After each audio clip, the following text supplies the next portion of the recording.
escaped but is back in custody. The three allegedly stole an employee's car and drove off. If you've seen the other two inmates, please call police. New today, an 81-year-old man is dead from injuries he suffered when he was hit by a car. The crash happened Saturday night at around 7 in a marked crosswalk near Rycroft and Ahana Streets in the Keaumoku area. He was brought to the hospital in good condition, but his health deteriorated there. Police do not think the 57-year-old driver was speeding or impaired. The investigation is ongoing. Now, this is Oahu's 52nd traffic death of the year. And the three teenage suspects in a fatal shooting in West Oahu are no longer in custody. Last Thursday, 28-year-old Jonas Lawson was shot and killed outside a home on Maliona Street in Ma'ili. One of the suspects is 19. The other two are 17 years old.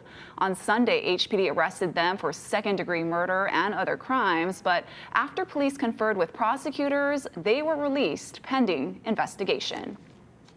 Does this truck look familiar? Police believe it was involved in a deadly hit-and-run in Kalihi. The morning of Thursday, October 3rd, 51-year-old Nathan Higa was lying in the middle of North Kuakini Street when he was struck and killed. If you can help, call police with any tips. A consumer alert if you use eye drops. These cysteine lubricant eye drops, Ultra PF products, are being recalled because of possible contamination. The Department of Health says they were sold at retailers in Hawaii. A user reportedly found foreign material inside a vial of the eye drops, which turned out to be fungal in nature. Fungal contamination can lead to eye infections. The impacted eye drops come in 25-count packages and have a September 2025 expiration date. Stop using them and return them for a replacement or a refund. Well, tech billionaire Mark Zuckerberg is speaking out for the first time about a so-called doomsday bunker under his property on Kauai's North Shore. As Eddie Dowd reports, it's nearly the size of a basketball court. Over the years, Facebook founder Mark Zuckerberg has increased the size of his now 1,500-acre property on Kauai's North Shore. Word of a secret underground bunker on the compound made national headlines earlier this year. Now the tech billionaire is speaking on camera about it for the first time. News of the bunker first broke last year in an extensive article on Wired.com headlined, "Inside Mark Zuckerberg's Top Secret Hawaii Compound." It described a large, self-sufficient underground bunker with what appeared to be a blast-resistant door. In a rare interview released last week with Bloomberg's The Circuit, Zuckerberg was asked about it. You do have a bunker there. Is there something you know that we don't? No, I think that's just like a little shelter under, and it's like a basement. A little shelter. What are you worried about? It's a basement. H&N obtained the county's planning documents that show a nearly 4,500 square foot underground storm shelter. That's about the size of an NBA basketball court and about 2/3 the square footage of Iolani Palace. It also shows a tunnel connecting the shelter to the ground level. It doesn't surprise me that somebody would think, oh my gosh, that's crazy. Tom Tizek has been a realtor in Hawaii for 25 years. In all of my years of selling real estate, I've maybe sold 1 or 2 homes with basements, if that. Tizek says he's never seen one of that size in Hawaii, but given the size of Zuckerberg's entire above-ground compound, the size of the underground shelter is small. He also points out Kauai's past history with hurricanes like Iniki. It's not unreasonable when you have the financial ability to do something that protects you and your family. So I would say that doesn't surprise me, and I don't think it's absurd. While Zuckerberg doesn't deny the existence of the shelter, he says it's just a small part of his ranch. We have the basic house that we built, and we built like an office out there because I work out there. And then just like there's just a bunch of storage space and like, I don't know, whatever you want to call it, hurricane shelter or whatever. I think it got like blown out of proportion as if the whole ranch was some kind of like doomsday bunker, which is just not true. Eddie Dowd, Hawaii News Now. Honolulu police need your help solving some cases. A look at your weekly crime roundup ahead on This Is Now. Plus, the day after Christmas is a chaotic travel day, how the weather is creating challenges around the country.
it's time to start buying your New Year's Eve firecrackers. Sales begin today and go through next Tuesday. Of course, you do need a permit if you plan to buy and ignite on your own. The deadline to apply has already passed, but if you did sign up, you can pick up your permit at the Satellite City Hall you chose while filling out the form.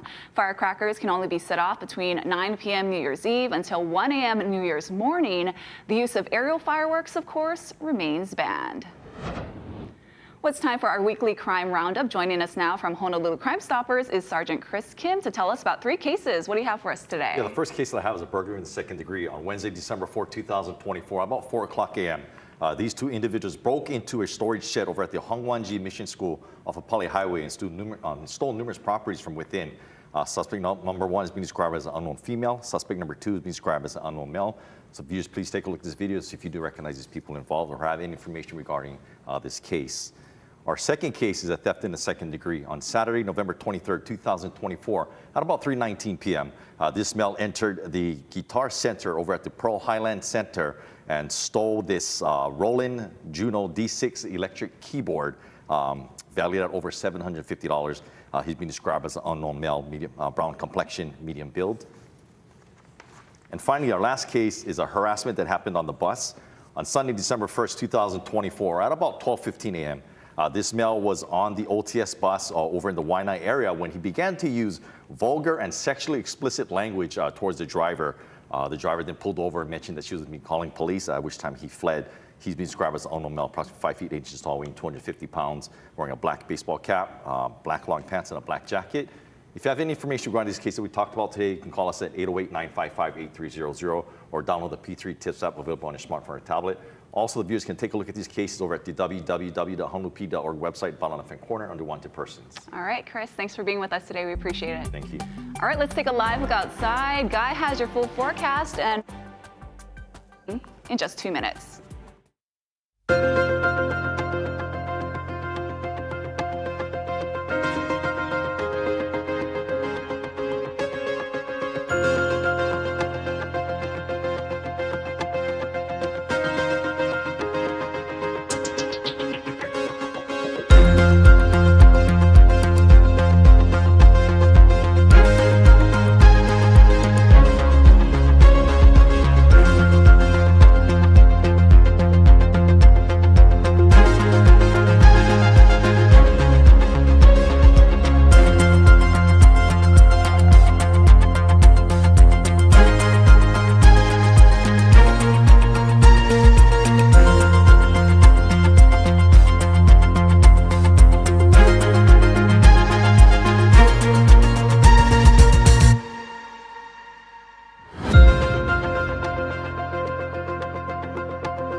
Aloha on this Thursday after Christmas. You can see there's not much in the way of moisture anywhere near the state, just a few minor showers this morning.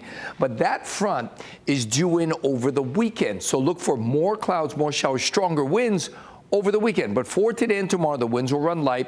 Rainfall will be sparse. It is fairly dry out there, except this morning for the windward side of Maui. They're picking up some showers, and we'll take whatever rain we can get, because remember, we got some level of drought everywhere across the state. Now, with these winds running light and with the volcano that was recently erupting, we got some fog and some haze around the state today and tomorrow. Stronger winds by tomorrow should clear out all that fog and haze. Stronger winds, excuse me, over the weekend. weekend should clear out the fog and the haze. Otherwise, going to be a little bit hazy today, and with those light winds, fairly dry throughout the day. But because of those light winds, we'll get some clouds building in the afternoon, and that cloud buildup might spawn a few spotty showers around the mountains that will clear in the overnight hours. So it's going to be a beautiful day, although a little hazy, a little dry. Now the surf is on the way up. We've got a huge swell that's peaking today. North and west shores, most of them from Maui to Kauai, under a high surf warning. A high surf advisory might be posted for north and west shores of Hawaii Island.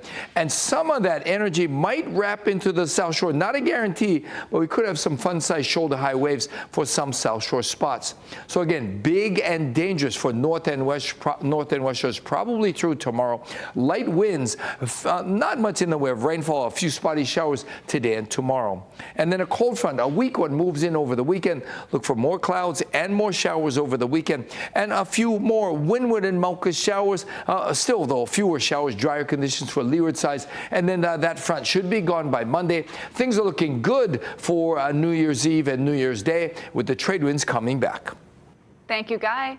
Well, whether it's traveling home from the holiday or off to a vacation, airports are busy the day after Christmas. As Bradley Blackburn reports, travelers are also contending with challenging weather in parts of the country.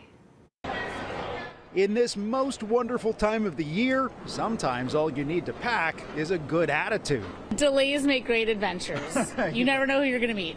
The day after Christmas, travel crowds are heading out, which means some long lines at airports around the country. It's a little bit crowded, but I mean, I'll get through it. Get there early and stay updated on check your apps and stuff. Nationwide, the TSA expects to screen nearly 40 million passengers from December 19th through January 2nd, a 6% increase from a year ago. Complicating things Thursday, punishing weather in certain parts of the country, including storms in the south. Some of these potentially severe, packing damaging winds, hail, and even an isolated tornado can't be ruled out. Airports in Dallas and Houston are seeing delays and cancellations as the rain comes down. I am nervous about that. It's storming in Houston, so we'll see. The skies are clear here in New York's LaGuardia Airport, but parts of the West Coast are facing their own weather challenges. Utility crews work to restore power after heavy wind damage in the Northwest. From coastal rain to mountain snow, it's all charged by an atmospheric river. Winter weather alerts in place for as much as 1 foot to 3 feet of snow from the Cascades to the Sierra, as well as the Upper Rockies through the weekend. For those hitting the road, AAA forecasted the busiest time Thursday would be between noon and 5 p.m. Bradley Blackburn, CBS News, New York. Well, coming up on This Is Now, 2024 was a big year for advances in space. A look at some of the stories that made headlines when we come back.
Oh yeah, Queen Bee wowed in a 13-minute halftime show on Netflix as part of yesterday's NFL game between the Ravens and Texans. Now Beyonce sang a medley of hits, including Texas Hold'em, from her album Cowboy Carter. Now it was the first time she performed the songs in front of a live audience, and her daughter Blue Ivy even joined her on the field, and she performed duets with Shabuzi and Post Malone. Fans, of course, say they absolutely love the show. Who else is going to do halftime? I mean, I think she should do Super Bowl again, too, but hey, that's just me.